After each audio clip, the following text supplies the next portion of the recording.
خدمت کر کے چلا گیا وہ, اور یہ مسلمان لوگ کہتے ہیں کہ وہ جنت میں نہیں جائے گا.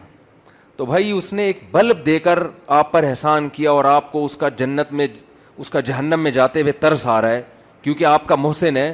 تو جس خدا نے سورج دیا, چاند دیے, جس خدا نے ایڈیسن کو پیدا کیا, جس خدا نے اتنے بڑے بڑے ان لکم فی الانعام لعبرا نسقیکم مما فی بطونہ من بین فرث ودم لبنا خالصا سائغا للشاربین, قرآن کہتا ہے سوکھا چارہ ہم ان جانوروں کو کھلاتے ہیں, سوکھے چارے کو تم رگڑ کے دیکھو تیل کا ایک قطرہ نہیں نکلے گا, لیکن اس جانور کو کھلاتے کیسا چکنا گاڑا دودھ اس سوکھی گھاس سے اللہ نکال کے دکھاتا ہے.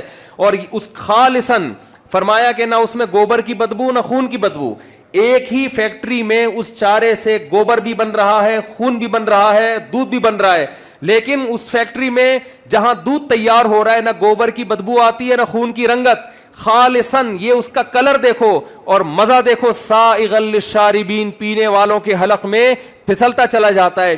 بتاؤ دودھ کی ایجاد عجیب, زیادہ عجیب ہے یا بلب کی ایجاد؟ دودھ کی ایجاد بلب سے کئی گنا زیادہ عجیب, اور یہ دودھ اگر ہمیں پینے کو نہ ملے, ان بلبوں کو ہم خود ٹینشن میں آ کے اپنے ہاتھوں سے توڑ کے ختم کر دیں گے.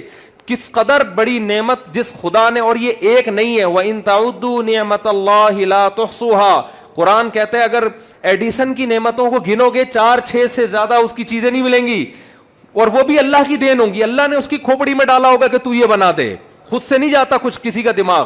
اور جب اللہ کی نعمتوں کو تم گننا شروع کرو گے, لا تحصوها, تم قیامت آ جائے گی ان نعمتوں کو شمار نہیں کر سکتے. تو اس خدا سے جب تک آپ کو محبت نہیں ہوگی, اس خدا کے احکام کا التزام نہیں کرو گے, تو جنت میرے بھائی اللہ نے بنائی ہے. جس خدا نے جنت بنائی ہے وہ اپنے پرچے میں پاس ہونے والوں کو اس جنت میں داخل کرے گا, اس کا اپنا معیار ہے. جنت کا ہمارا اخپل معیار نہیں چلے گا, اس کا اپنا معیار ہے, اس معیار پہ پورا اترنا پڑے گا. اس سائنسدانوں کی تھوڑی ہے جنت جو ہم کہیں کہ جی سائنسدانوں نے بنائی ہے, جس خدا نے بنائی ہے وہ کہہ رہے میرے معیار پہ چلو.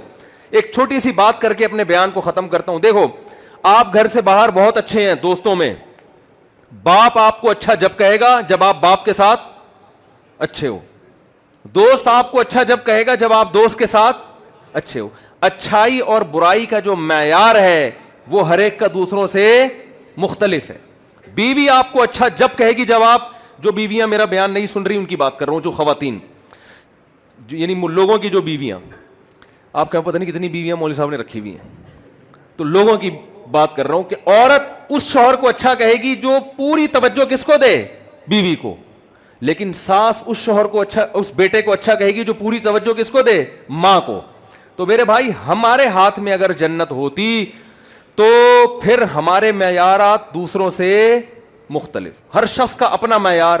جنت چونکہ اللہ نے بنائی ہے لہذا معیار بھی کس نے رکھا ہے, اللہ نے. اللہ کہتا ہے جو سب سے پہلے میرے ساتھ مخلص ہوگا اس کو میں جنت میں داخل کروں گا. تو یہ اللہ کا معیار ہے.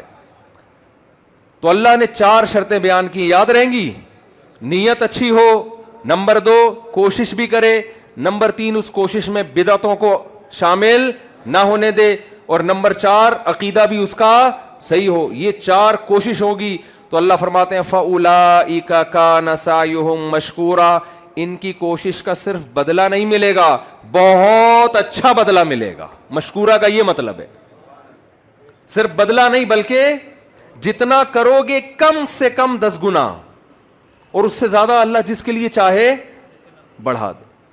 تو اللہ سے دعا ہے جو باتیں اللہ نے کہلوائیں اس میں جو کمی کوتاہی ہوئی اللہ معاف فرمائے. وہ تھوڑا سا میں ٹاپک آپ کے سامنے ایک بیان کر دوں, وہ میں جہاں جاتا ہوں وہ دعوت میں پہنچاتا ہوں.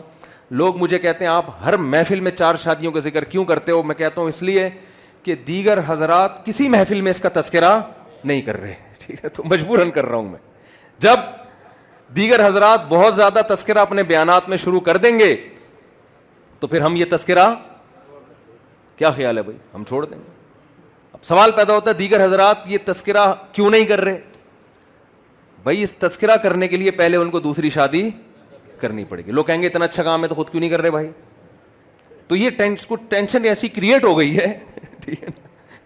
وہ ایک ہمارے والد صاحب ایک نصیحت کیا کرتے تھے کہ جب بھی کوئی شخص آئے نا اور کہے کہ اتنا پیسہ مجھے دو, میں کاروبار میں لگا کے اتنا پروفٹ دوں گا, تو آپ اس سے بولو جب تیرا اتنا اچھا کاروبار ہے تو میرے سے جو پیسہ لینا تھا وہ بھی اپنا ہی کیوں نہیں لگا دیتا اس میں؟ یا تو ہے نہیں نا اس کے پاس. اب ہے نہیں تو تجھے کاروبار کا تجربہ کہاں سے ہوا؟ تجربے کے لیے بھی تو پیسے چاہیے نا. اور اگر تیرے پاس پیسے ہیں تو مجھ سے کیوں لے رہا ہے؟ تو واقعی یہ جو آدمی پیسے لینے کے لیے آتا ہے نا وہ اتنا اچھا بن کے آئے گا لینے سے پہلے. ہمارے حضرت ایک بات فرمایا کرتے تھے کہ اس زمانے میں جو کسی کو قرضہ دے وہ بے وقوف, اور جو لے کے واپس کر دے وہ اس سے بڑا بے وقوف.